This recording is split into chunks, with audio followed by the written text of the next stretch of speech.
are listening to Voice of the Fans Sportscast, brought to you by none other than the voices of the fans. Oh, Canada.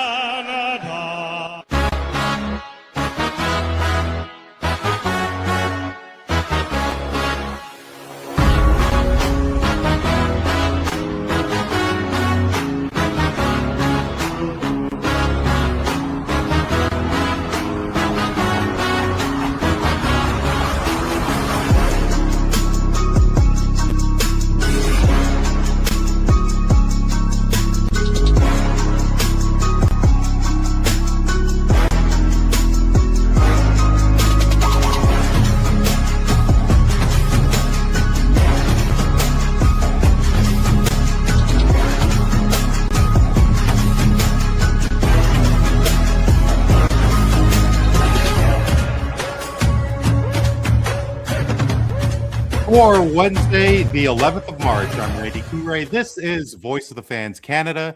Hope you're doing well, and thank you so much for joining us. We are live on YouTube as well as X at VOF Canada. Thank you so much for watching us live. If you have downloaded tonight's episode, thank you, as always, for the download. Quite a bit to talk about. It is, the Ides of March have not come as of yet, but lots of baseball to talk about. The regular season for Major League Baseball is less than 3 weeks away.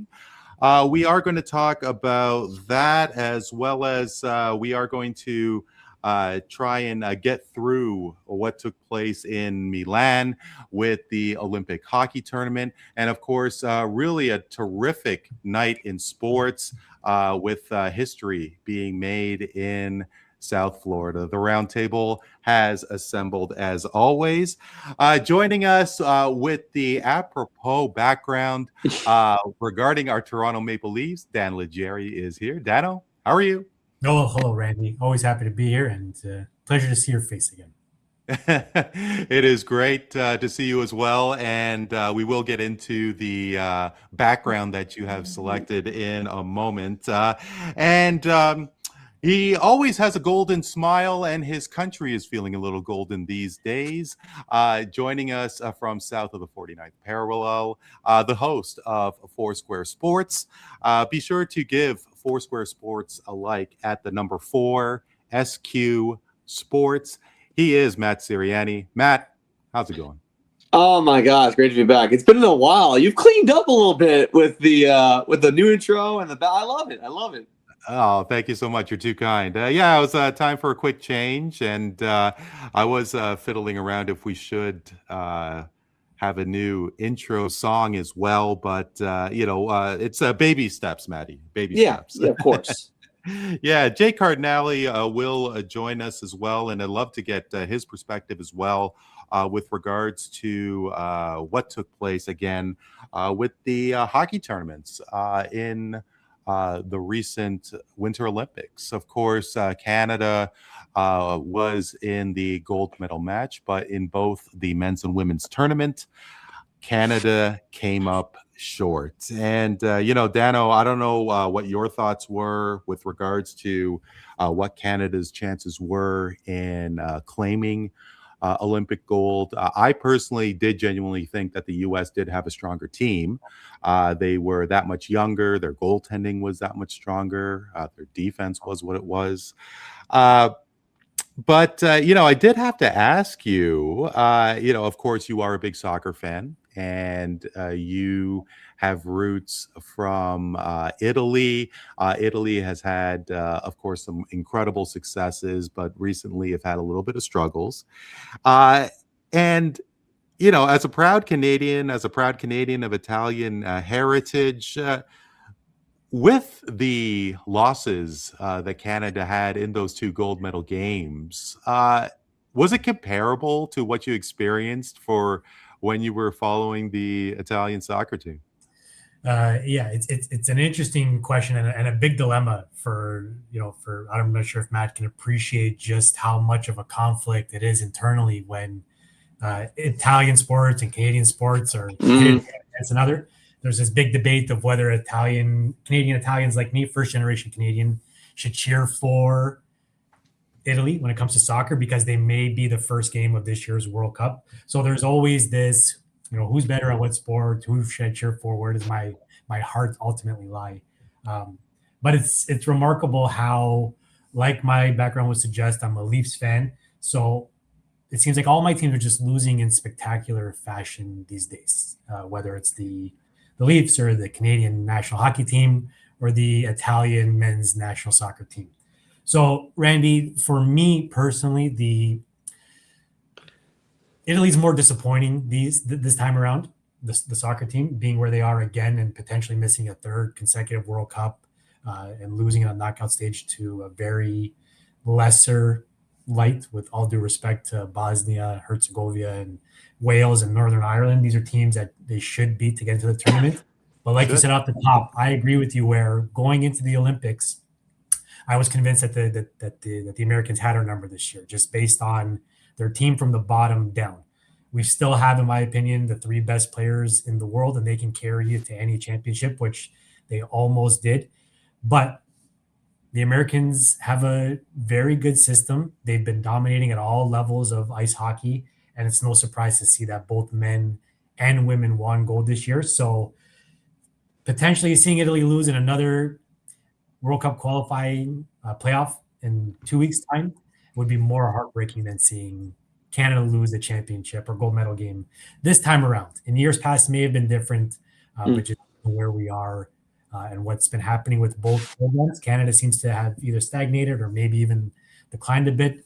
And honestly, the tournament was as it should have been, minus Sweden not showing as well as they should have. It was Finland, the States, Canada, and Sweden. And 3 out of those 4 teams made a really good showing. And at the end of the day, the better team won, to be honest. Well, I completely agree. And it was it was great to see that, of course, Canada had so many chances. McKinnon missed the open net. Devon Taves was absolutely stymied by Hellebuck there towards the third period. And it was really great. Actually, I did have a roundtable last night, and Kevin Zeliskovich not only wore a New Jersey Devils jersey, but it was a Jack Hughes jersey. Really great to see. Jake Cardinale is the 4th member of our roundtable. He is the host of Talking Sports with Jake. Follow Jake on X at Jake3152. Jake, how are things, my man? I'm good, Randy. Good to see you guys. I'm very excited for today's show. Very excited to talk some baseball later. Mm-hmm. Most definitely. And, Jake, we were talking about the success that USA's hockey teams had at the Olympics there. And, I did want to ask, because me personally, Dan and I, of course, being big Maple Leaf fans, Mitch Marner is not a part of the Leafs anymore, and he scored a big overtime goal against Czechia.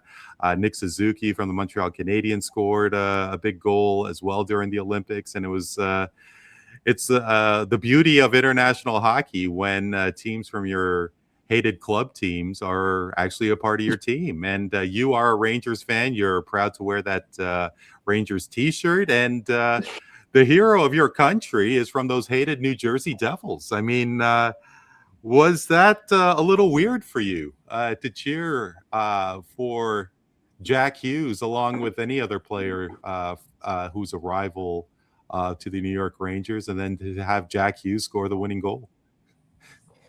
It was a little weird. I can't lie. It was definitely a little bit rough. I do not like him by any means. I know a bunch of Devils fans. I went to school at Sacred Heart University. There's a lot of good amount of New Jerseyans up there, so I know a bunch of Devils fans. So it was a little odd cheering for him, but I don't have a personal problem with the guy, and he's a great player, and he won a USA gold medal, or helped US win a gold medal. So I can excuse him for past transgressions. In the Olympics. Yeah. Well, I could despise him a little bit because he is dating Tate McRae. I mean, yeah, she is. Wow. Yeah. No, isn't that true, Dano? I mean, like he is. Isn't that the case? Yeah, he stole 2 Canadian golds all at once. Yeah, he certainly did. And, beyond Jack Hughes and so on, I personally, and I probably even mentioned it to the three of you at some point, where Mhm. I really feel that the U.S. has not done a great job in marketing hockey throughout your country. I mean, we were I personally was born before the Miracle on Ice, but of course, I didn't really appreciate the business of sports in the early 80s. But Mhm. when you think about the Miracle on Ice, you think about the New York Islanders winning 4 straight cups in a row. You think about the '96 World Cup of Hockey where USA won. There really hasn't been a lot of movement or growth, especially before the turn of the century. We could talk about how things are going now, but Maddie, being in the New Jersey area, I was wondering if you noticed more people following the hockey tournaments who maybe weren't hockey fans. Like, did you see more TVs at the bars, putting on the game? Not only it didn't have to really be USA, but just any hockey game in general. Like, did you feel the growth and the enjoyment uh, of hockey during the Olympics? Well, I think the fact that Jack Hughes scored the winning goal for Team USA, it was a 46-year drought. Keep that in mind. It was such a long drought since the U.S. won a gold medal in hockey. So it was a big, significant event. And also big for New Jersey because, the New Jersey Devil doing it. It was so big. The governor of our state went to a hockey game, and she was invested the entire time. Like, I've never seen, I think, well, the Devils are not that good this year. So unfortunately, it kind of pales a little bit as far as like a featured attraction. But if you do go to a New Jersey bar, you will see hockey games on, like primetime hockey games, that are given a lot of coverage. And I think that's a big thing that has to do with Jack Hughes doing it, and also Team USA. Because as much as it is big in New Jersey, it's big across the U.S. because like I said, we finally experienced hockey success not just with the men, but also with the women.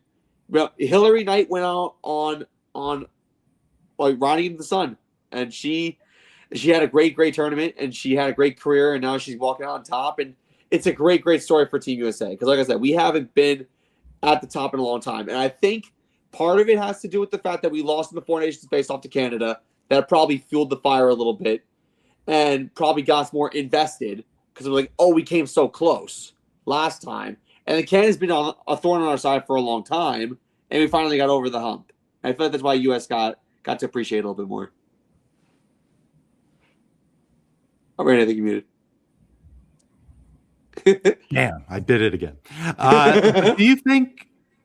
I mean, New Jersey and Jake, where you are, I mean, I think that's one thing. But what about the Midwest of the U.S.? There's a hockey team in North Carolina. I mean, what are Right. your thoughts? Like, if you two could guess, do you think that TVs in, say, Charlotte or Austin or Reno, Nevada, like, do you think that Right. bars would have maybe not even so much the hockey games, but even just the Winter Olympics in general? I mean, I could appreciate that the Winter Olympics, especially and to a degree hockey, especially hockey, whatever, may not have an affection for it like it does throughout all of Canada. I think for Olympic hockey, they might. Olympic hockey, I feel like Americans, they're never gonna appreciate hockey like Canada. I don't think ever. But like the highest level of hockey, I think they have an appreciation for, like postseason hockey, Olympic hockey, like that kind of hockey. I do think Americans truly do watch a lot. So if I had to guess, I mean, I don't really know anybody that lives out in the Midwest.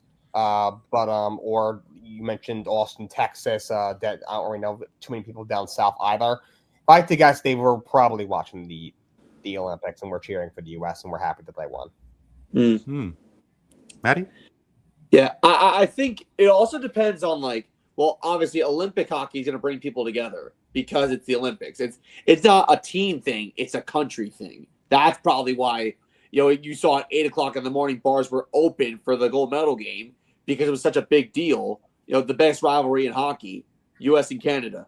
But I feel like as a whole, like regular season hockey, postseason hockey, I think postseason hockey, you're more inclined to see bars and restaurants televise hockey games. But for like regular season hockey, especially if you don't have a hockey team in your area, you're probably not going to be able to see regular season hockey. Like there's no hockey team in Wisconsin, so you're not going to see regular season hockey be played there.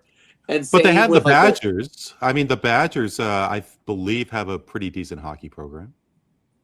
Oh, yeah, the Wisconsin Badgers. But, like, that's different. Like, college hockey, collegiate hockey, and pro hockey are two completely different things.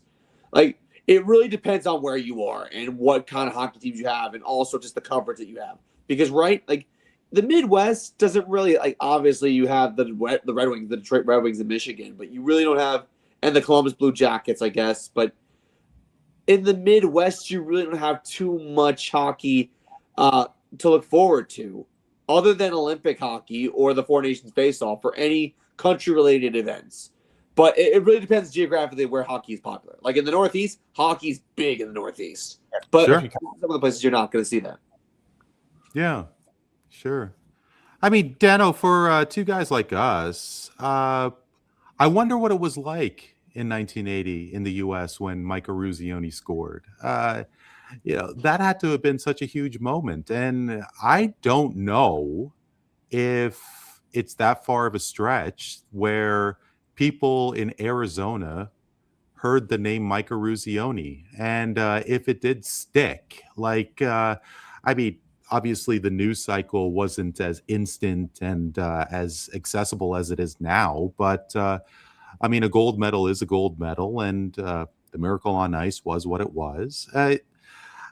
Before we get into how important the gold medals were for the U.S., do you think that it captured, Mike Eruzioni's 1980s goal captured more Americans' attention than, say, Jack Hughes? Because I just, like I said, I just think that it just speaks to my point about the U.S., about the NHL, missing an opportunity, capitalizing on the success that took place at Lake Placid.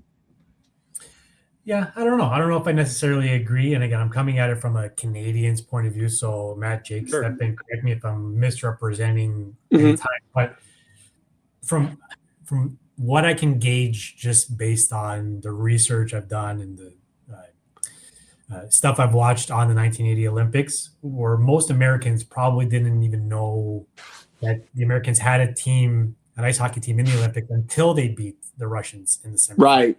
Yeah. So, the media really got behind that narrative because the Cold War was happening. This is a group of essentially college kids that came out of nowhere to beat the world's foremost hockey authority, and then probably paid attention to the gold medal game, and then it died after that. But I think that they've done a remarkable job capitalizing on that moment still 46 years later, where there's still documentaries on it. People are still talking about it.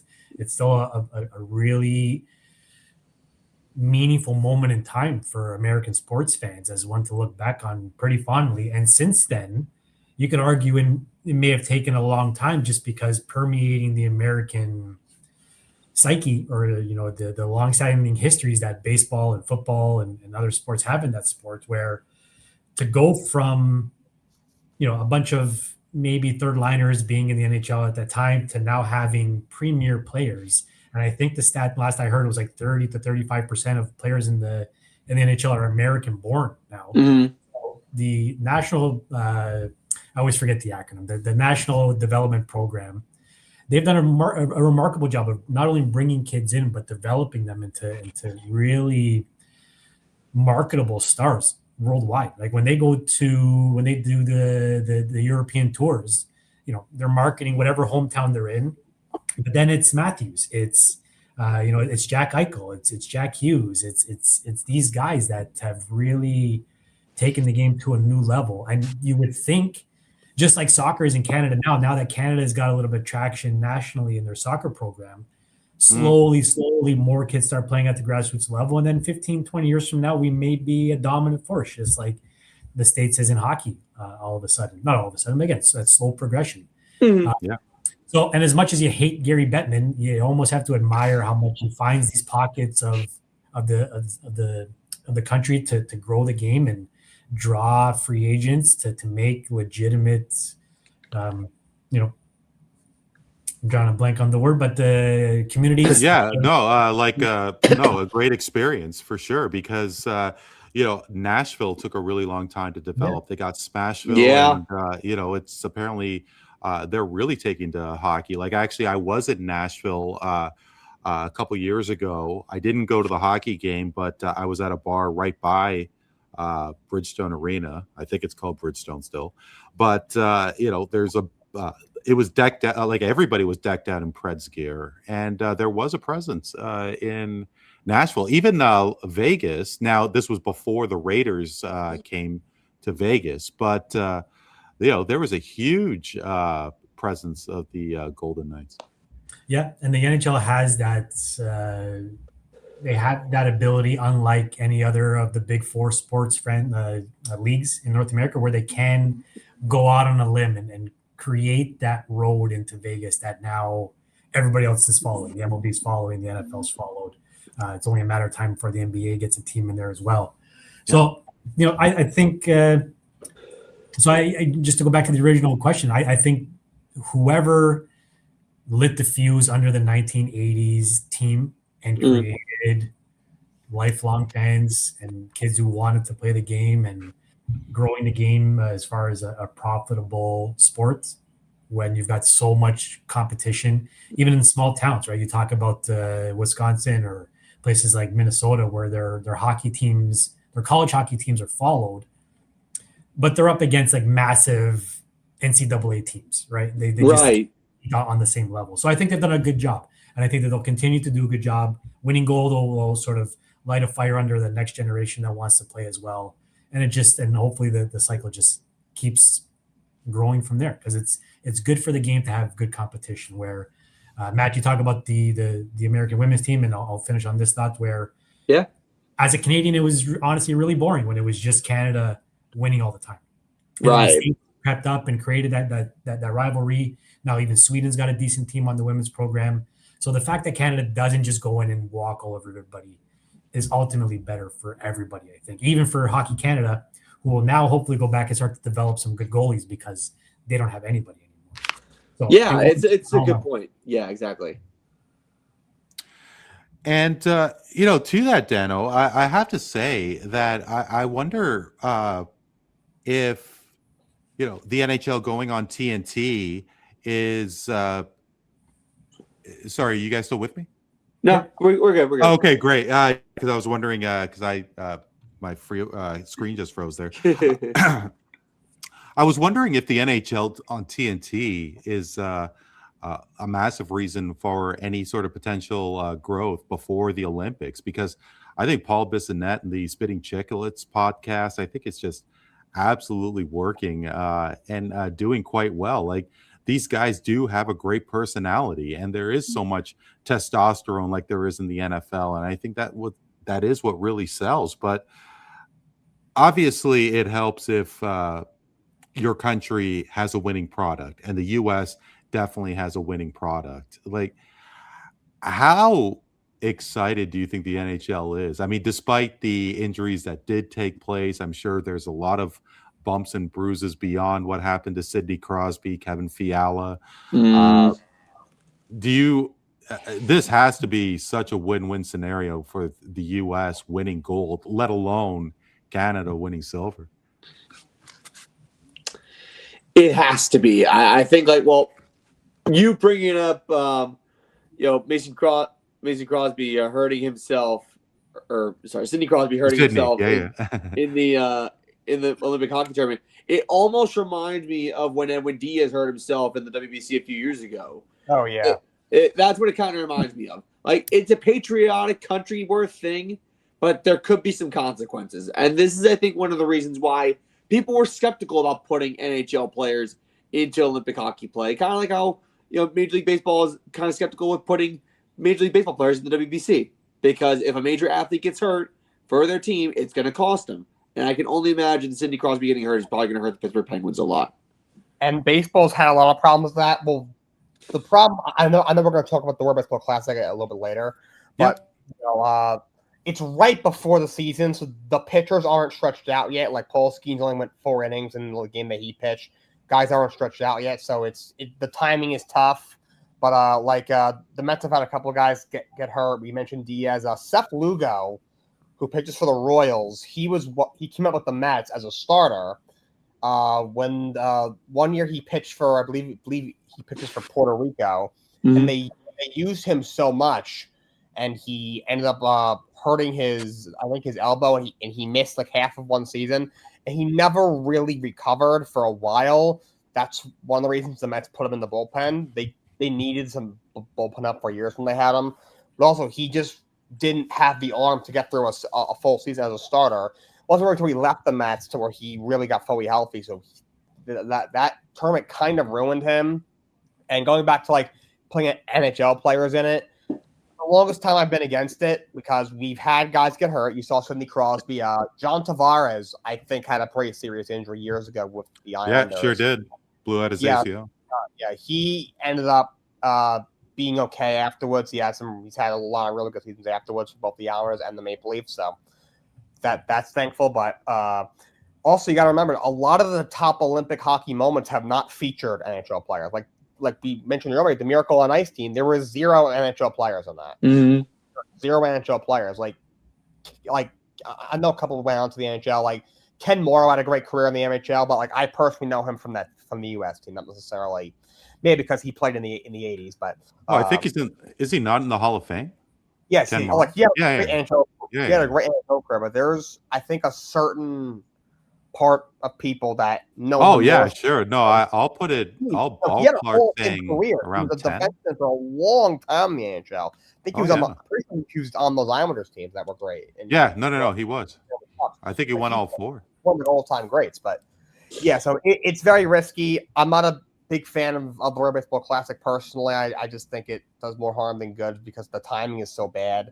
But this Olympics with the NHL players in it was absolutely electric.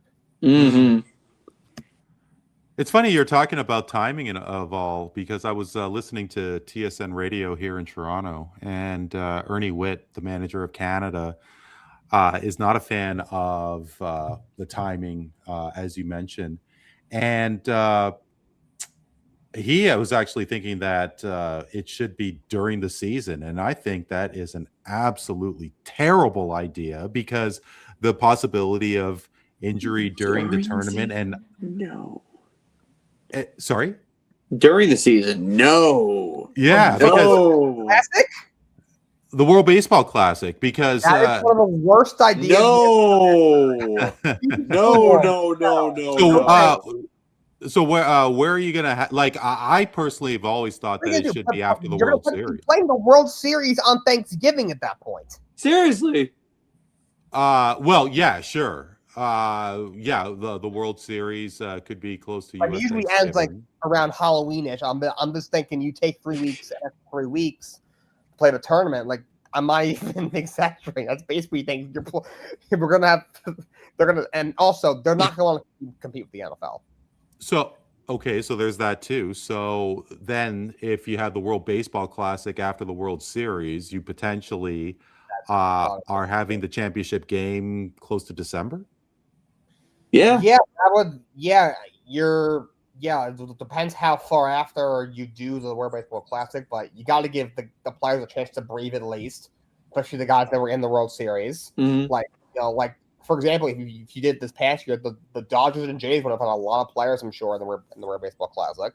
I think you would probably have like the championship game in December, which is the very last part of the regular season. So that would be a problem too for them. So off the top here, like putting you guys on the spot, would you rather have? Well, Dano, I don't know if you personally think that the World Baseball Classic should be mid-season, but between where it's when it's being held now, middle of the season, or after the World Series, when do you guys think that they should have this tournament? I think you're damned if you do, damned if you don't. Really, any sort of international sports tournament is not in favor from your regular club teams. Even the World Cup is one that I'm sure if you talk to again, sorry to just Canadianize the content for a second, but Alphonso Davies tore his ACL playing for Team Canada, and Bayern Munich was none too happy about it. So these international friendlies and these tournaments, there's always that inherent risk. But I'm confused by all three of you were very adamant that the World Baseball Classic there's no way it could ever be in the middle of the season. But we just finished talking about how electric the Olympic break was in the middle of the hockey season. And you think like guys like Nathan McKinnon and Connor McDavid and Jack Hughes probably isn't going to make the playoffs. But these guys are not going to be at their best when it comes to finishing the season and come playoff time. Right. It's probably better in the middle of the season to Jake's point, where at least pitchers are warmed up. They're not risking injuring themselves before getting ramped up before the season starts. So I don't know. I'm okay with it in the middle of the season. Well, I think my problem, Dano, is that these hockey players are concentrating on something that's not the NHL. And if I'm the NHL, why in the world would I want that? I mean, I like with World Cup and soccer, maybe it's so different because I don't know about domestic leagues in Australia or like when exactly is a regular. Like, I mean, I believe Premier League is between like does it not start in say September and then it wraps through the new year? Like World Cup is not in the middle of any season. It's in the middle of the summer when no seasons are on. But like the domestic leagues schedule themselves around the World Cup just because it's such a big tournament. And the benefits of it are, like we talked about before, they're very much monetary. So if you're the owner of a team and Jack Hughes scores you a game-winning goal in the gold medal game, guess how many Jack Hughes jerseys I'm selling in the weeks to come. So you sort of take that risk to market your guys on a level that, maybe they're not concentrating on what they should be concentrating on. That's not what you're paying them to do. But there's definitely net positives all around, or else the players union wouldn't go for it. The players wouldn't even want to play. Like there's all these intangibles, and I'm sure statistical reasons that you can look at for any best on best tournament in any sport. Well, I'd love to get Jake and Matt in on this as well, because but I've always thought that the World Baseball Classic should be after the World Series. I've also thought that there are way too many spring training games, but I think also, I mean, we saw Sidney Crosby go down. Let's say that he was out for the season. You have to think that these players are running on absolute fumes right now, like the players from Edmonton and Florida, especially like the McDavids, Kachucks, like they played 2-3 Stanley Cup finals in a row.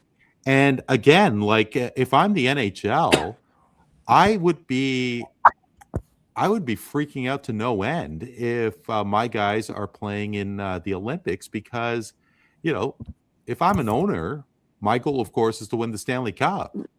And I've also thought that if there was a consistent 4-year World Cup of hockey, that Jack Hughes' goal would be just as special. There has never been a consistent cycle of international hockey.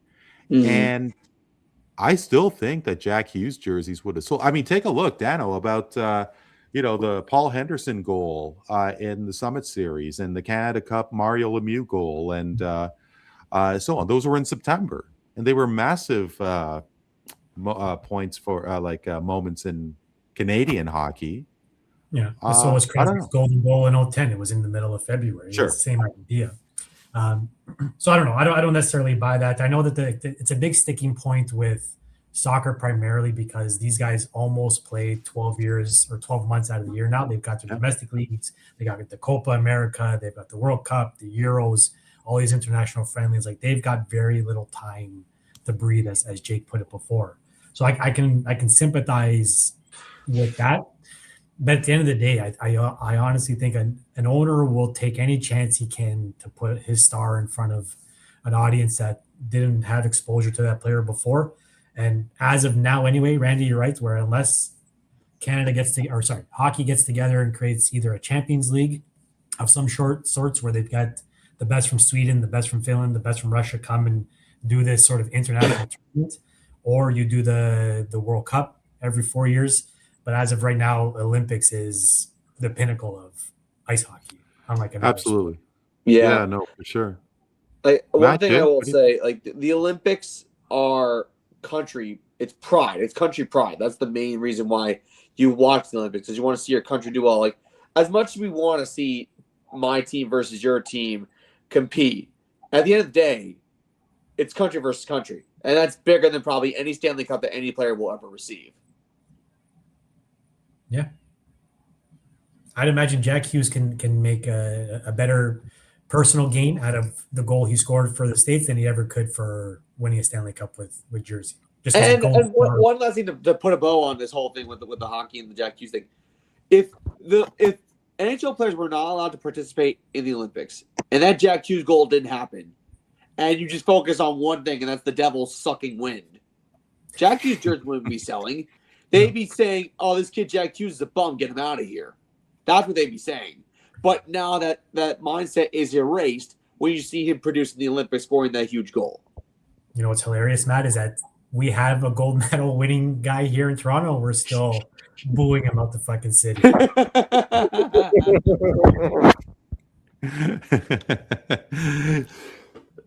Yeah, absolutely. So, Jake, Matt, do you guys think that there is going to be a raised level of interest of this game in your country? And, forget about where you guys are and in the northern U.S. I could appreciate that there is a level of interest in Nashville, Tampa, Dallas, Vegas, but it's not throughout all of the states. Do you guys think that because of what took place, that you are going to see more USA hockey gear, and that there is going to be more of an interest towards hockey in the years going forward? Definitely during playoff time. I think there could be. Yeah, like Matt said, definitely. Come playoff time, I think that now that the U.S. proved that they can hang with Canada, they can actually beat Canada. I think that stands for something. Yeah, I couldn't have said it better myself. I think like the main thing I will say is that like playoff hockey is the best hockey, and that's not Olympic hockey. And I feel like listen, I'm not the biggest hockey guru in the world, but I will tell you right now, I will damn sure watch a playoff hockey game. And I feel like that's what you're going to see a lot of people do now that we won a gold medal. And I also feel like it will give the NHL more exposure. Yeah. And playoff hockey is absolutely incredible. And I don't know how many people in the U.S. Can identify winning the Stanley Cup as the hardest championship to win. And with due respect to the Super Bowl, but to go 4 rounds, 4 best-of-7 series, Right. To try and win that Stanley Cup, and the intensity of hockey, Right. I think maybe more people will realize that hockey is a pretty intense game. Yeah. Before we get into the World Baseball Classic, fellas, I have to bring to the table of how wild Tuesday the 10th was, because there was a lot of things that took place. I mean, it was Mario Day. Mario Day? Yeah, March 10th. Oh. And then 1-0. Mario Day. Oh, got it. I've never heard of that. Is that a thing? Apparently it is now. Interesting. Dano, did you ever hear that? First I heard about it was yesterday as well. So maybe it's a new thing. It's catching up. This is new to me. If you're a Nintendo player and you love the Mario games growing up, this is great for you. Yeah. Dano, did you have the original Nintendo as well? Yeah, it was never any good, but yeah, I had. Yeah, no, correct. But what in the world took place yesterday? I mean, me personally, I don't know about you, Dano, but I was not expecting Canada to beat Puerto Rico in San Juan. Lo and behold, that happened. Italy, of course, defeating the United States in Houston. That was a surprise. Mark DeRosa kind of goofed when he had an interview just before that Italy game, thinking that the United States, Matty, hang in there, buddy. But, Mark DeRosa making a mistake, thinking that U.S. had already clinched out of the group play. And then, of course, the Max Crosby trade getting revoked. What do you guys think was the most surprising? And, of course, Bam Adebayo scoring 83 points against the Washington Wizards. If you guys had to pick one, what do you guys think was the most surprising event that took place yesterday? Wow. I mean, Bam Adebayo scoring at 83 is pretty wild. I have my thoughts on how he got there, but that's pretty wild. The Max Crosby trade came out of nowhere, but Bam Adebayo scoring 83 of all people. Again, I'm not going to say what I thought about how he got to the 83 mark, but just of all players, the guy who averages 19 points a game is giving you 83. Come on, that's wild. That's a big outlier. Honestly, as much as I hated seeing Italy beat Team USA, first off, I want to know what they put in those espressos. That's first off. Second of all, Bam Adebayo scoring 83, I think, was the biggest thing for me because it's the second highest most points in a game scored by a player in NBA history, passing Kobe Bryant 20 years ago. And if this guy had made all 7 of his free throws, he would have hit 90. If he would have made all his free throws, he would have hit 90. So that's pretty significant. Yeah, I would agree. Just to get Italy beating the States was a big story. It was exciting, especially because they were up so big. And then I'm sure a lot of people tuned in to see the States almost come back, but just fall short. But it's like Jake and Matt said, where it's because it was Bam, and it kind of taints things a little bit because Wilt and Kobe are guys you expect to see up there with the most points ever in an NBA game. And now you're going to see Bam Adebayo's name there for their the rest of history. It's very surprising, and nobody ever would have bet $2 on that. So it was the biggest story. Yeah. 20, they ask like, Bam Adebayo must be one of the greatest ever. They're like, no, he was just he was just a good player. Yeah. But you have to admit that he has quite he's accomplished a lot. I mean, he's got 2 gold medals. He's defensive player, all defensive team a few times, made a he's final. A very good player, but sure. He's not a bench warmer, but like you just don't expect this guy to be up there with Kobe Bryant, really anything. I thought he was retired, to be honest. I didn't even know he was. He's only 28. He's only 28. Yeah, oh yeah. Oh, yeah. I feel like he's been around forever. Not even that old, yeah. Yeah, no, it does feel like he has been around for a while. But are you guys? What do you guys think about the whole narrative about the whole? Like, I think I heard Robert Ory say that there was an asterisk behind it, Adebayo, and all this stuff. I mean, like. Jake, I don't know if you were sort of agreeing with somebody like Ori, and there were a couple of people. I think JJ Redick had a couple of comments because, from what I understand, Wilt Chamberlain in the NBA, when Wilt Chamberlain scored 100, there was no goaltending. So, like, I don't even know who Wilt Chamberlain played against when he scored 100 points. I mean, that's really neither. But he was playing with the Knicks. But like, who was he playing against? He played against the Knicks in that game. Oh, okay. Oh, that's right. He was with Philadelphia. But I mean, we don't have to spend a lot of time on this. But I mean, 83 points is 83 points, right? Yes, it is. But the guy took 43 free throws in one game. Like, what are we doing? First of all, he took 43 shots as well as 43 free throws. He took 22 threes. I'm not sure if he had 22 3 attempts the whole season. Right. Which was pretty shocking. But he took 43 free throws. The Miami Heat were fouling on purpose up by 30 against the Wizards, who are playing like my neighbor down the street at this point. Injured. Trae Young is injured. They shut that shut him down. I think Keyshawn George, I think he's a rookie or a second-year player, a high draft pick. He's playing. They're playing though by they're very clearly tanking. They gave up 150 points in a regulation game. That's crazy. That shouldn't happen. They're fouling on purpose up 30 in the fourth quarter. Like that. Yeah, okay. So here's my counter to that. Like, how come nobody has even come close to a team like Washington or a team who's terrible on defense? I hear you that I think he averages 4 free throws a game this season. I could be way off on that number, but I thought I heard that. I think it's like 4.5, almost 5 free throws a game. Okay, so how come nobody has even come close to that number against Washington or anybody else? Well, we got to remember, like, Kobe's 81 is such a complete outlier.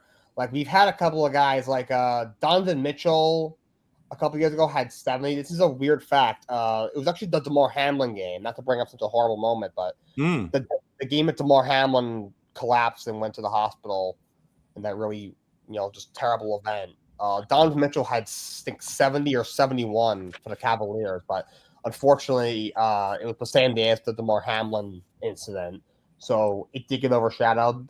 So guys have gotten not like that close, but somewhat close. Like Carmelo Anthony years ago with the Knicks had 62. Devin Booker got over 70. Devin Booker, Joel Embiid. Devin Booker had 70. I think Karl Anthony Towns a couple years ago when he was still in Minnesota had like 62 or 63. Right. A couple of guys have gotten close, but Kobe it's just such an outlier, 81. And a lot of people consider that like the greatest performance of all time. Because not a lot of people were alive for Wilt Chamberlain. That was in the 60s. Like maybe like my grandparents were alive for that. So like it was so long ago. Obviously, we didn't have TV like we had now in 1965. Sure. Yeah. So Kobe's is the game everyone saw because that was in the 2000s. But right.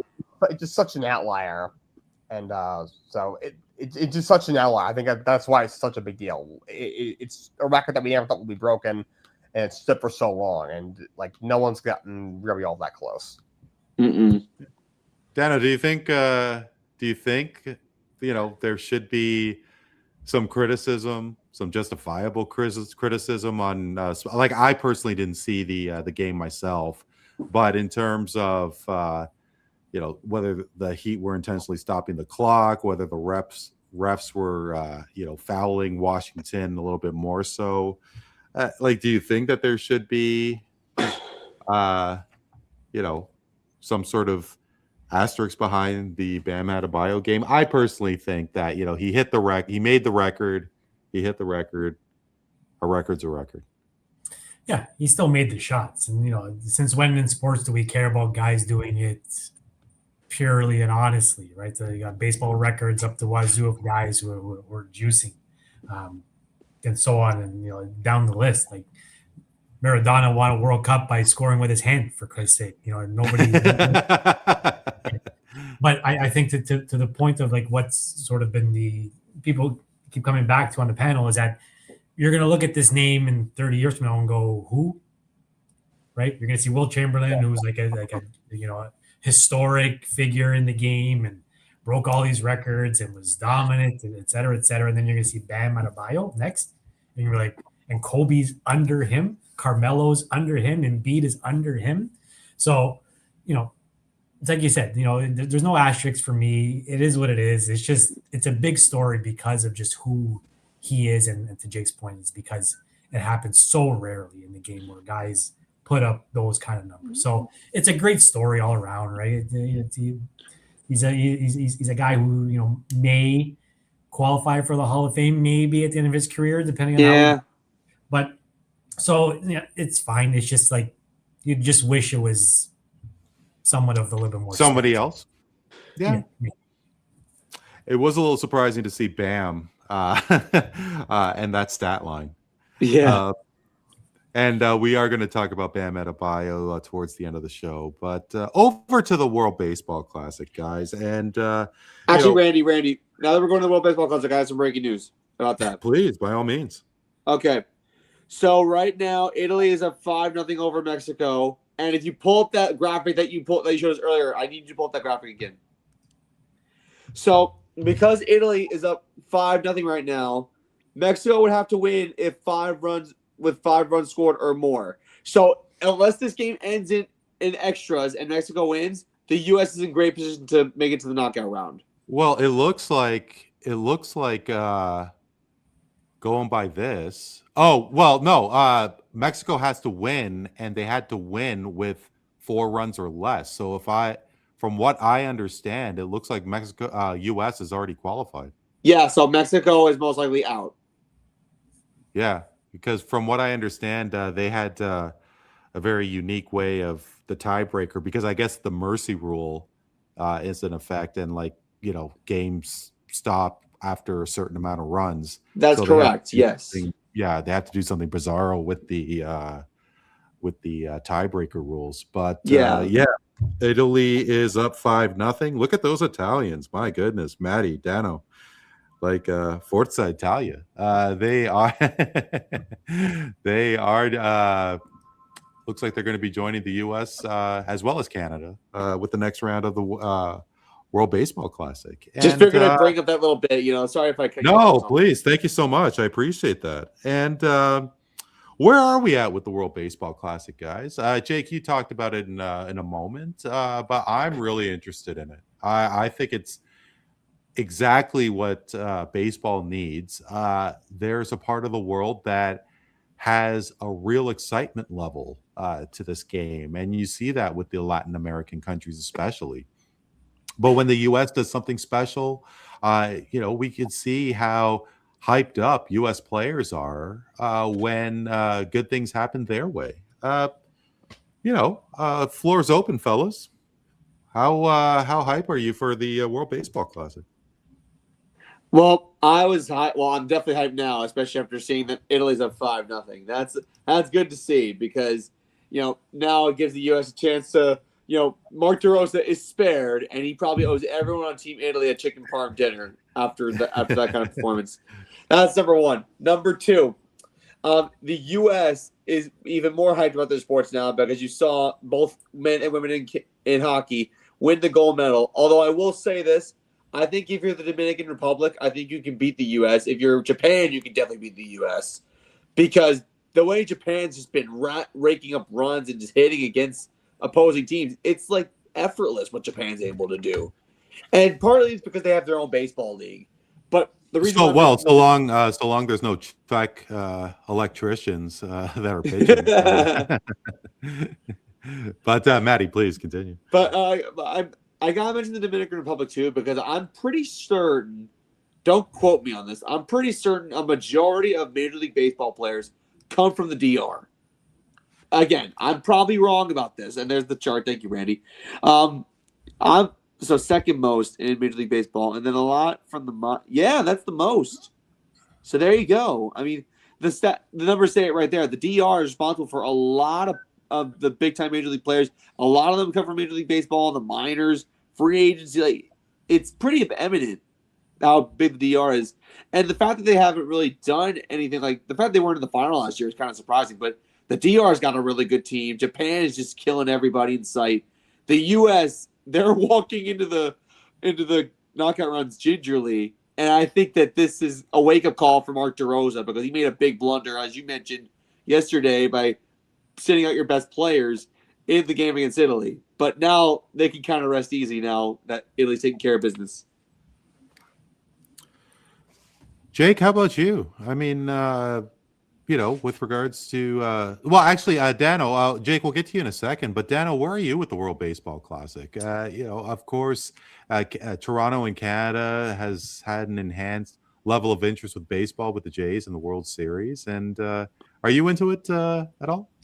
Yeah, of course. I'm a baseball fan at any moment in time, and now is no different. It's always fun to watch best on best and country versus country, and The Blue Jays are very well represented in that regard as well. So there's definitely rooting interest for a few teams. And, to Matt's point, there's you want to see a semifinal of Japan, Dominican Republic, the States, and maybe the Italians because they're on this run. But these teams are, I don't remember them being this stacked. Maybe I'm wrong, but this year seems, especially the American team, seems way more dominant with top level MLB players. So it's fun to watch. It's only going to get more engaging as the tournament goes on. So I'm all in. Yeah, 17 members of the Italian team on Major League rosters. Pretty impressive. Before we get to Jake, actually, Dano, with regards to Italy's win, I mean, sure, the majority of them are Americans with Italian heritage, but Italy is Italy. Like, does this win even get noticed, say within Woodbridge, the big Italian community here in Southern Ontario? Do you think that a lot of people are going to be rocking the Azzurri World Baseball Classic hat with that eye on it? No, I can't imagine. But and maybe Matt would be a good ask too. Like, are they up and down the shore pumping their fists to? you know what's funny? I live on the Jersey Shore, and a lot of people here love the country of Italy because you want to know. I mentioned it before we came on or before we started recording. Italy has a big presence here in New Jersey, like a very big presence. Yes, and I'm one of the New Jersey Italians, so you're probably you take it from me. But you still want the States to beat them at baseball. It's the same conundrum we have. It's my heritage country, but I'm a born U.S. citizen. Yeah. So Randy, I would say no. Like the hats are cool. You might see a few on the street with the big eye, but most people don't know or don't care or really appreciate how this team is not coming out of nowhere per se. It's like you said, they got almost 20 MLB players on the team. They made the quarterfinals a bunch of times. So they're no slouch, right? You just don't think of them as a baseball country, like not unlike the Netherlands, right? They're the same sort of European countries that you would associate with soccer first, and it's fun to see them playing so well on such a big stage. And one thing that you mentioned when it came to hockey, Dan, I gotta mention this. You know how you said that something along the lines of how these programs are steadily building towards something good in hockey? Yeah. It's kind of like that with Italy. Italy had a couple of tournaments where they looked pretty good, but they're overachieving this year. They didn't expect this. And I think that the reason why they have this edge is because of the major leaguers that they were able to get on their team, like Vinny Pasquantino, for instance. And then also they got this thing with the espresso machine in the dugout, which I think is really funny. But that's just the one thing that stands out about them. Like they're a productive team. They're an offensive team that's really good pitching wise, and they got the espresso machine in the dugout that makes them a lovable team. So there's something about this team that catches the eye, for sure. Jake, I'd love to get your thoughts. I mean, if your interest has grown with regards to the WBC, but especially, with regards to the game that took place yesterday. I mean, it was more bizarre to see Italy up 8-0 over the U.S. Maybe more so than the fact that Bam Adebayo scored 83 points. But U.S. did make it close, and they did. However, they still lost the game.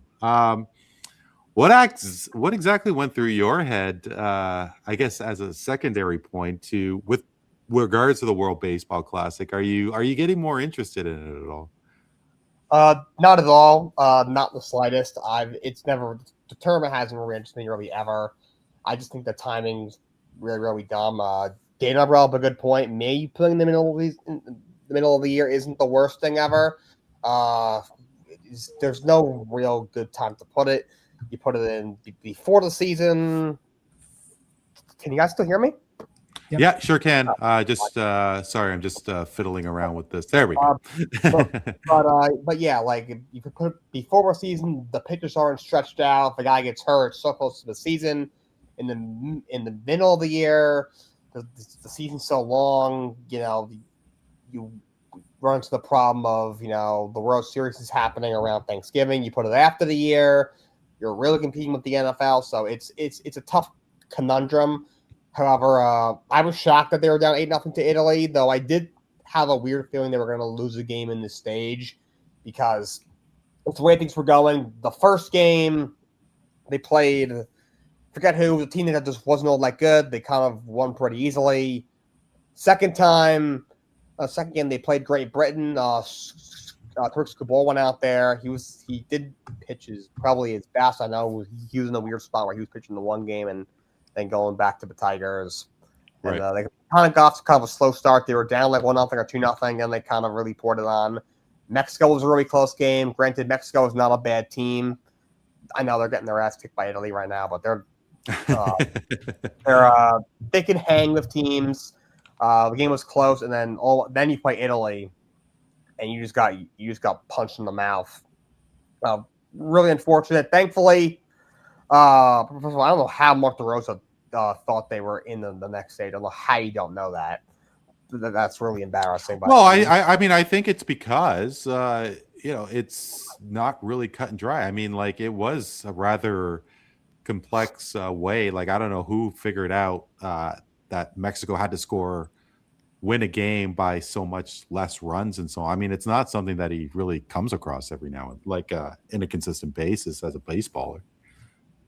It is complicated, and like you said, like the run differential is not something that happens in Major League Baseball. But like, you're the manager of a team, you gotta know the rules at the very least. Sure. At the very least. Thankfully, looks like he's going to get a pass here because it looks like Italy is going to finish off. Mexico looks like in U.S. will advance to the next round, but I'm rooting for them. I'm a little nervous considering Mexico was a close call. They were losing to Great Britain at one point. They got beat by Italy. You needed Italy to beat Mexico in this game to even advance to the next round. Which going in, I was a little nervous. Wasn't sure if that was going to happen. On paper, you could argue Mexico's a better team. Italy's team, I think, is definitely underrated. They have a couple of younger guys. You mentioned Vinny Pescatino. Or Jack Paglianone's a guy who hasn't played a lot in the majors, but he's a high-level prospect who could break out this year. He had 2 home runs in the game against the U.S. But you look at a team like the DR that is just loaded. It's ridiculous. Japan's very, very, very, very good. When they run into one of those two teams, I don't know how confident I am, at least compared to the start of the tournament. And it would be interesting when the group play finishes and who's actually going to advance. But, Dano, we could see the rise of baseball in Canada, especially after the Jays won the World Series, and we saw a lot of people from our country have some very successful careers. I mean, the number of MVPs that came from this country. I have to tell you, at this stage, 30 plus years after the Jays won the World Series, and how there is like a small community feel to our country, that Canada still has a little difficulty putting out a full roster. I mean, you think of James Paxton, who had been retired for 2 years. I mean, there's a farmer from Quebec who came out of nowhere, and he's representing this team. Like, are you a little surprised? Well, I mean, I guess with that said, and with everything going on with the Jays, like, do you think that baseball is going to grow so much more, specifically because of the World Baseball Classic and the success that could happen? Because, I mean, we're seeing Denzel Clark and we're seeing Otto Lopez, Owen Casey. Like, I mean, they seem to be really proud of Josh Naylor representing Canada. Yeah, I don't know that the World Baseball Classic is going to help grow it per se, but I think a few other factors will. The Jays being competitive and good is one. Two, just and this may be sort of a weird way to look at it, but with sports like hockey and soccer becoming almost unattainable for most families, baseball is now filling that void where at the grassroots level, you can get in, have your kid play on a single A team, and not break the bank. So it's an affordable game. So you think baseball is that much more affordable than soccer? Yeah, my son's in both, and I can tell you that baseball is a quarter of the price for Really? Wow. the same level of days committed to training and games.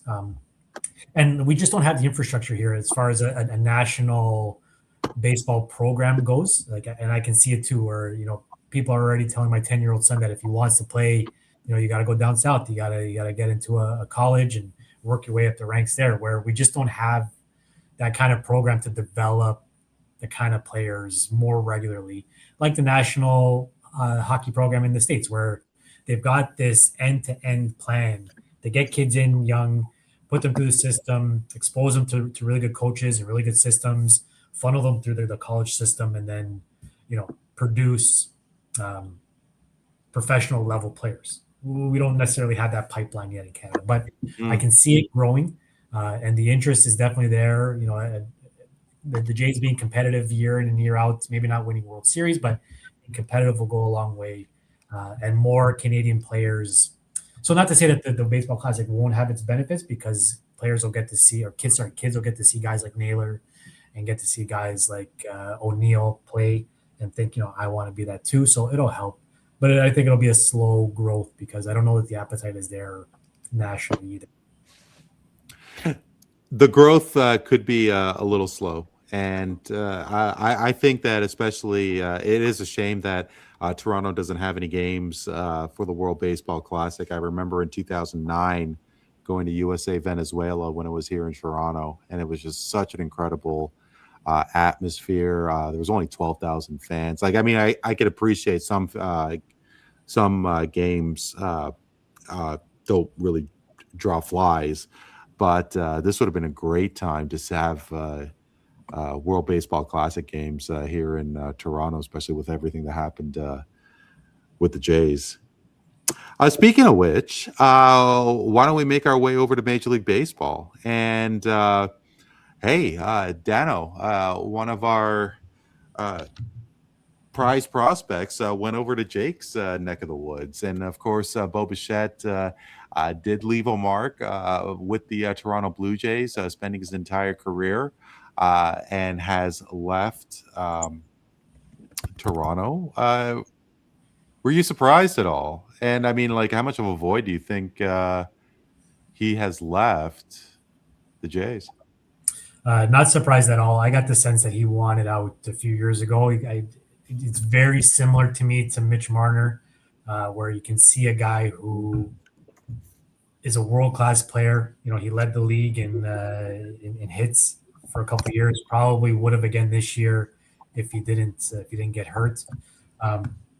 So you can see that his heart really wasn't here if you watch him closely enough. But it's going to leave a bigger void than I think people want to consider, where we've made amazing strides in having arguably 6 legitimate starting pitchers entering the season, maybe 7 if you throw in Eric Lauer in there. You've beefed up your bullpen. Guys, you hope guys like Ernie Clement and Addison Barger maintain, if not take another step forward. But like it or not, Bo is a huge shoes to fill. It's a big hole for the team. It changes the dynamic. It changes the way that they line up. It changes everything. So, don't be surprised if the Jays fall off again this year, or not again, but if they don't make it to the World Series again. But I'm hoping that the Mets keep metting and that Bo Bichette has the worst year of his life this year. And, Jake, what better time to ask you with regards to Bo Bichette? How excited are you to see Bo with the Metropolitans? And do you think that he's going to be a big difference maker? Because obviously the Mets were so close last year to get into the playoffs. I am looking forward to seeing Bo Bichette. I was very, very surprised at the sound of them. Well, was I surprised he left the Jays a little bit? I think as free agency went on, like Dino said, you kind of got the feeling he was probably going to leave. If you ask me, like before last season started, I was like, yeah, he probably leaves. After they went to the World Series, I was like, I thought that would convince him. Obviously, it didn't. But I'm not sure what his defense will look like at third base. I'm preparing it for it to not look so good. He hasn't really played it. His footwork isn't the best. There was he played second base during the World Series when he came back from the injury. I know he was kind of playing hurt. I think a lot of people wanted him to move to second base because of the defensive limitations that he has. If they were going to sign him to a long-term deal, which he originally wanted, but the guy could hit. He hit 300 last season, and I am excited to see what that looks like because they're going to need all hands on deck this season. So I am excited to see what he looks like with the Mets. Yeah, and what kind of what do the Mets need, Jake? I mean, like they were so close last year, and they didn't get it. They got Bichette. I got the wrong file in front of me here, but I mean, do you think that the Mets, from what I remember, they had a number of departures for that who left free agency? Like, do you think that they're okay? Here we go. Between losing Pete Alonso, Edwin Diaz, you think about Cedric Mullins. They did add. They got Marcus Semien. I didn't realize that. Yeah, they traded Brandon Nimmo for him. So, what do you think? Is it? Do you think that they're going to be scratching for a wild card spot after this? After what's happened last year? I'm hoping they should be. Their offseason was weird. There was a point in the offseason where I was like, this is an absolute train wreck. There were other points where I was like, okay, this might not be so bad. So I don't really know what to expect. I'm kind of preparing for the worst. I've seen them collapse far too many times.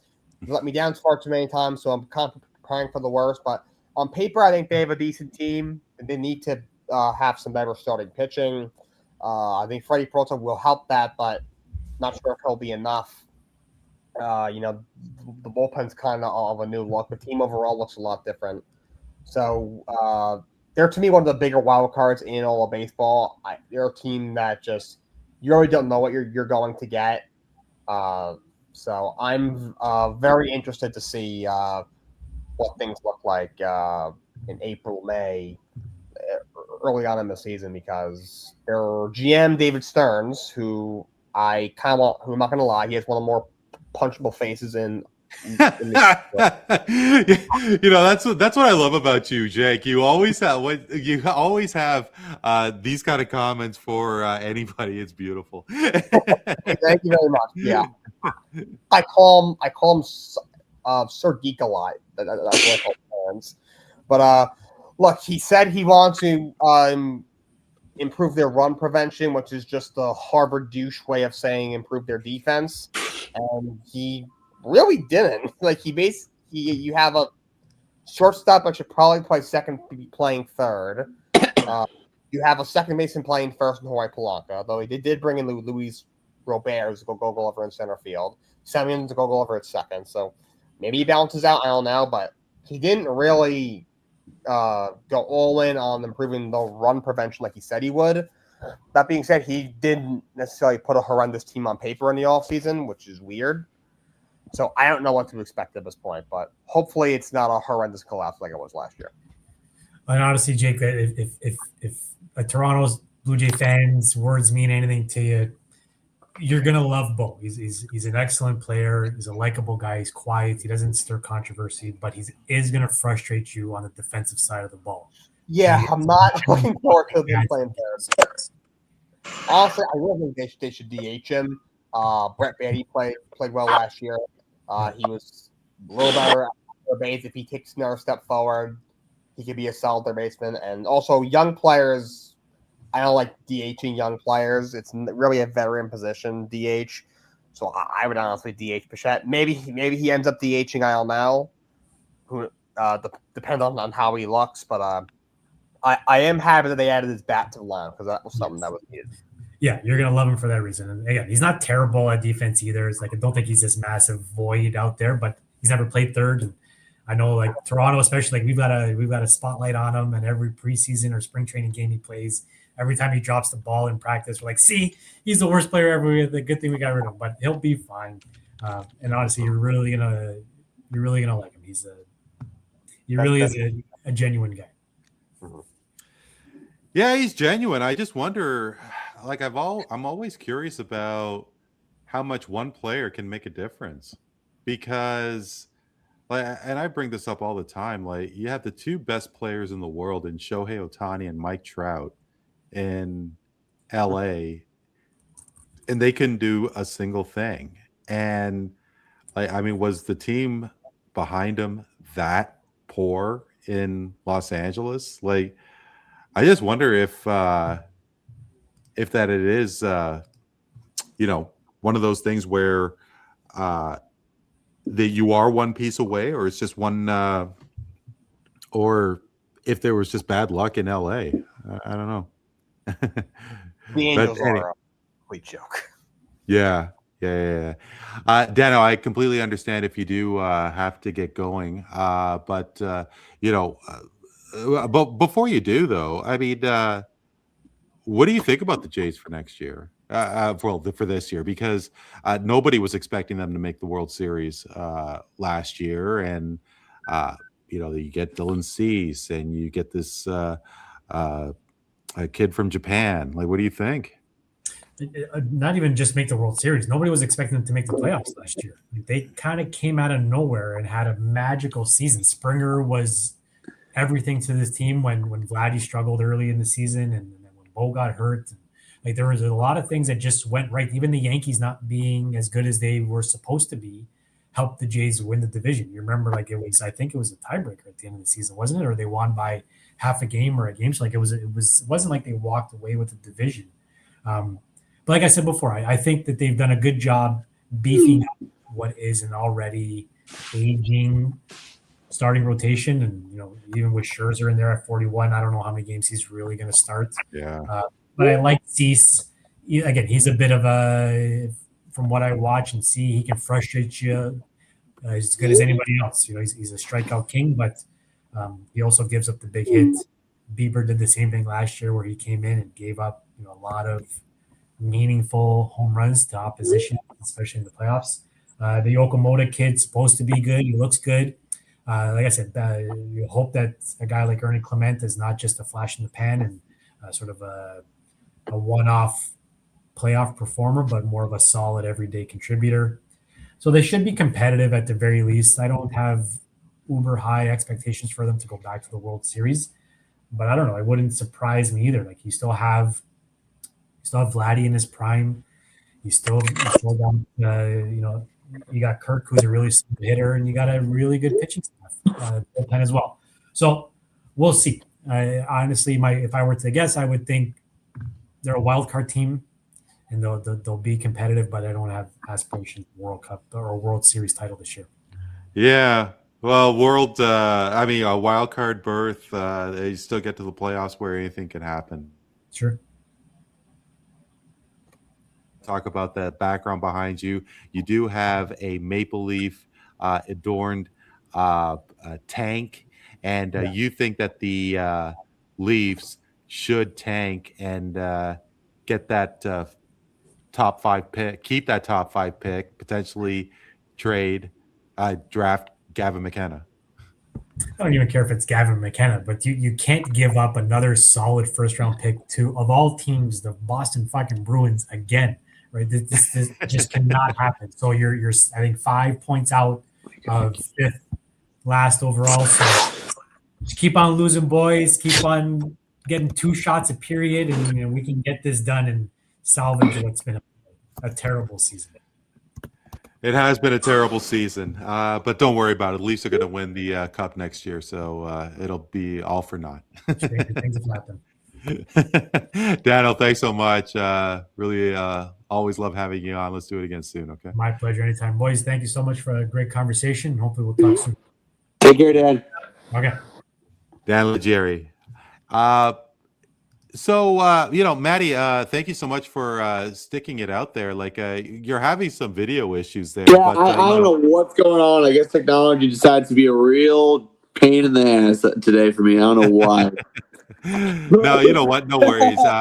Now, can you see me and Jake? I can see. Can you see me? No, but it's all good. We could keep going. I mean, Okay, good. Okay, that's good. like where are you with the New York Yankees? Like, what with regards to what you could potentially expect from Garrett Cole? They let's see. I mean, they re-signed Cody Bellinger and Trent Grisham, Yes. uh, Yes. Goldschmidt. They I guess, well, between Devin Williams, yeah, like, I mean, it seems that they kept the nucleus there. Yeah. Maybe Garrett Cole is the outlier. Like, first of all, do you think that he's got the ability to come back and be productive? Do you think the Yankees are going to, um, make a strong run? All right. For the love of God, Garrett Cole, please come back. For the love of Jesus, please come back, because this rotation last year was very mediocre without him. And if you look at our rotation, like this Yankee team, they're literally the definition of running it back. We had the same team from last year, except for the addition of Brian Weathers. If we get Garrett Cole back, that'd be great, because then we have Fried and Rodon and Cole and Schlittler. And I guess if you need a fifth guy, I'm thinking maybe Luis Gil. But like Cole would bring so much rotation that we didn't have last year that we kind of need. And this team, like Judge's going to do Judge things, even at the age of 34. That's huge. But I think the main thing that I got to say is that we have to make sure that, for the purposes that like the rest of our team produces, because it can't be just the Aaron Judge show. Now, getting Cody Bellinger back was huge. However, we need more production from our infield. I think Ben Rice, I mean, he's going to be the wild card, because we've put him at first base a couple times. His first base defense isn't too good, but he's a good catcher. And honestly, like it's a push and pull, because Austin Wells' bat has not been good. And I think that if you want to get Ben Rice's bat in the lineup, they're going to try and put him at catcher a little bit more often than not compared to last year. But he's not a natural catcher. He's a natural first baseman. Why we brought back Paul Goldschmidt, I have no idea. For me, that's the mystery of the day for me. And then also, I think that our rotation should be okay. Our outfield should be okay. I hope Anthony Volpe gets a freaking grip and starts to hit the ball better. And what do you have, like 16, 17 errors and a batting average of like 211, and it went like 1 for 35 at one point. He was terrible. So he needs to step his game, but he's still trying to heal from injury. So Jose Caballero is our shortstop for the time being. He actually showed some improvement. But Volpe, when he comes back, he needs to get the chicken parmesan hero swing back, because he was dreadful last year. Absolutely, positively dreadful. And he needs to wake up. Maybe the AL East is wide open. Maybe Bo Bichette will be that difference maker that the Mets need. Major League Baseball season is a couple of weeks away, but coming up right now is straight facts, bro. Relax.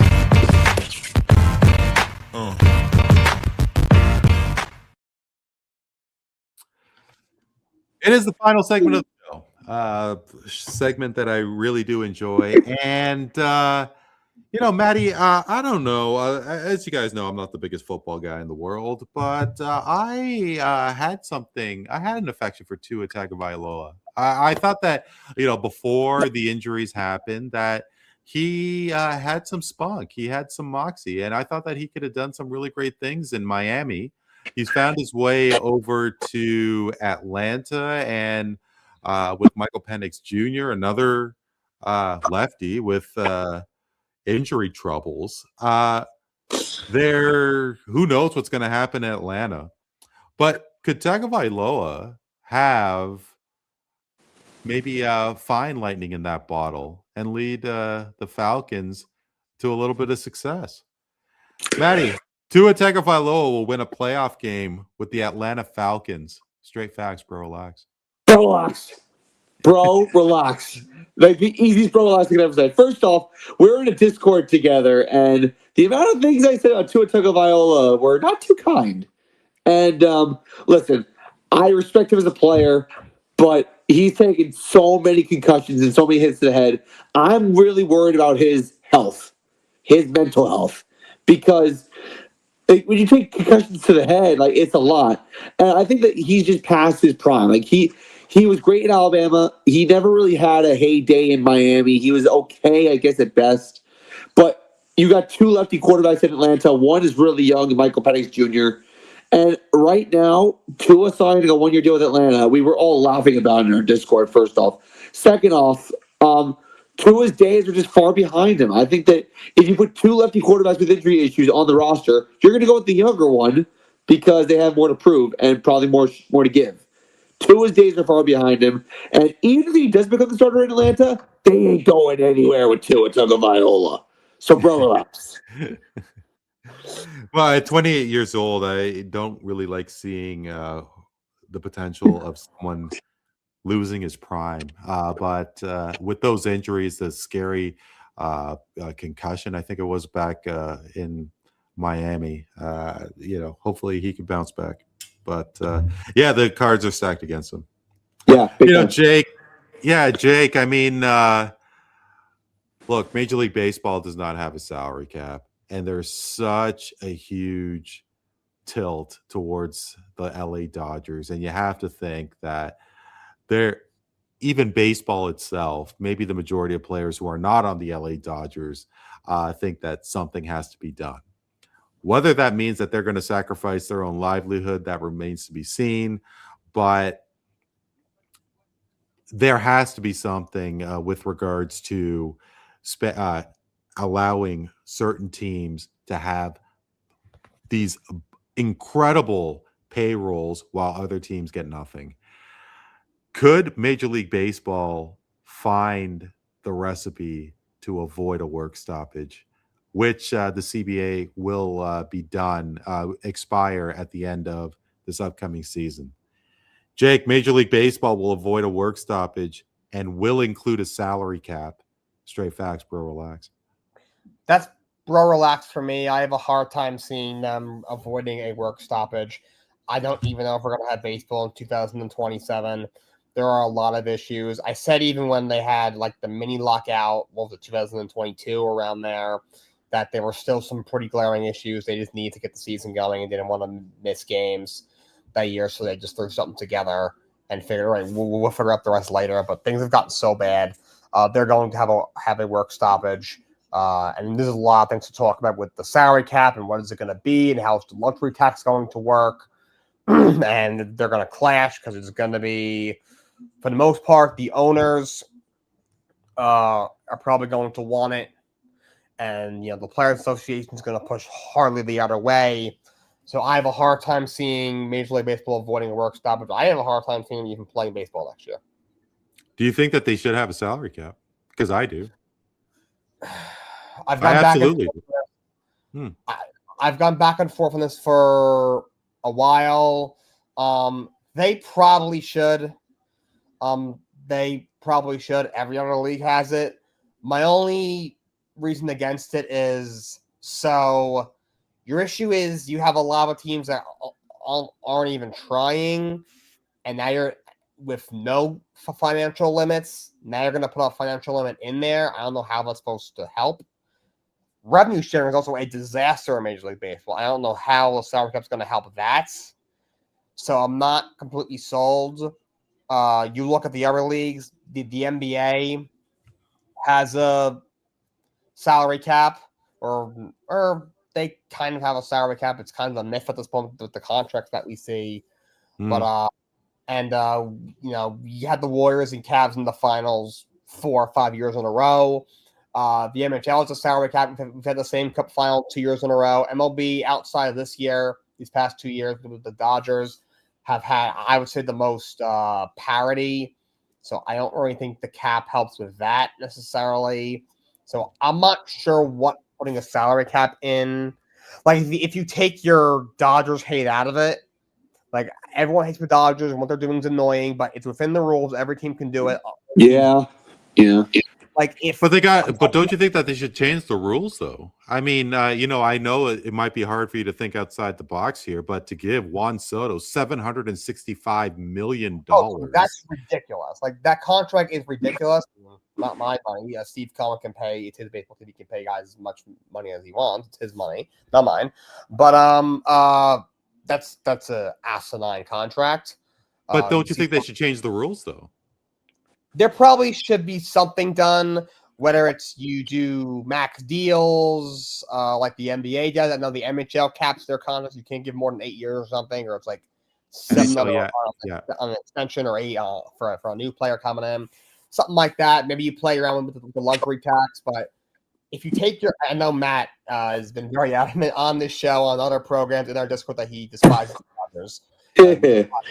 Despise Shohei Ohtani, but taking the Dodgers head out of it, I need somebody to tell me how the salary cap is going to help these other issues. I've yet to find someone that can give me a legit reason. I just don't see how it's going. They're probably going to put one in. I think they're not going to have a choice. Well, I mean, I think that it'll help. It'll give a chance for other teams to have a shot. Now, when you have teams like Pittsburgh and maybe to a degree Kansas City, throw in the Cincinnati, I don't know. But you have to have, I believe you have to have every single team with the potential to pay player A whatever the contract is. And obviously for Corey Seager to get $60 million for 4 years, only so many teams are able to afford that. Now, it's another thing, of course, now some cities have a bigger advantage. There's a lot of things to do in New York. There's not a lot of things to do in Oklahoma City. Yes. That's one disadvantage, but the lack of resources to pay somebody, that is a problem that, if you have 32 teams, you should have 32 like each team should have the equal opportunity to go after said player, because I don't think it makes a difference. Like Shai Gilgeous-Alexander, I mean, his popularity is through the roof. He's in Oklahoma City. Is it going to be that much different in New York?